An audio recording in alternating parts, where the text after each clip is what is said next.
Возвращаемся к нашим улицам. Большинство из нас изучали произведения Бестужева-Марлинского в школе, и многие считают, что одна из улиц нашего города названа в честь просто известного писателя. Однако не все так просто. Александр Александрович Бестужев, писатель-байронист эпохи романтизма, публиковался под псевдонимом Марлинский, был участником восстания декабристов и сослан в Якутск взамен смертной казни. Приехал сюда в декабре 1827 года. В письмах родным хоть и описывал город невзрачным и не лучшее его расположение, но был удивлен, что Якутск оказался действительно городом. Дома, церкви, богадельня, монастырь и наличие целых 9 кабаков. В первое время писатель честно тосковал и ленился, однако природная живость ума и любознательность взяли свое. Жил он, кстати, во дворе ныне разрушенной Предтеченской церкви. Сейчас это территория гостиницы «Азимут», где был доходный дом.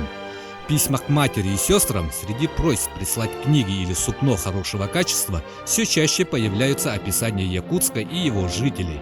Восторженные отзывы о красоте Лены, этой Волги в Восточной Сибири, как он называл ее. Писал стихи и даже балладу «Сатырь». Живя тут, он обратился к поэзии якутского народа, чьи сказки, предания и поверья ни разу еще не звучали в русской поэзии. Кроме сочинительства, Бестужев-Марлинский активно гулял и просто общался с местным населением. Нашел могилу дальней родственницы, графини Бестужевой, посетил Игэх, который по его просьбе провели по старинным традициям. Позже все это он прекрасно описал в очерках «Сибирские нравы».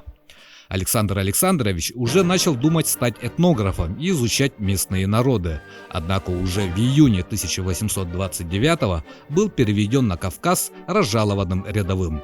Участвуя там во многих сражениях, получил чин унтер-офицера и Георгиевский крест, а затем был произведен и в прапорщики, но в 1837 погиб в бою у мыса Адлер. Всего в тюрьме без решеток, как иногда называли наш Якутский край, побывали в ссылке 11 декабристов, начиная от Нюрбы и заканчивая берегами Колымы и Охотского моря. А улица в Якутске с именем Бестужева-Марлинского появилась 4 октября 1957 года с переименованием улицы Стаханова.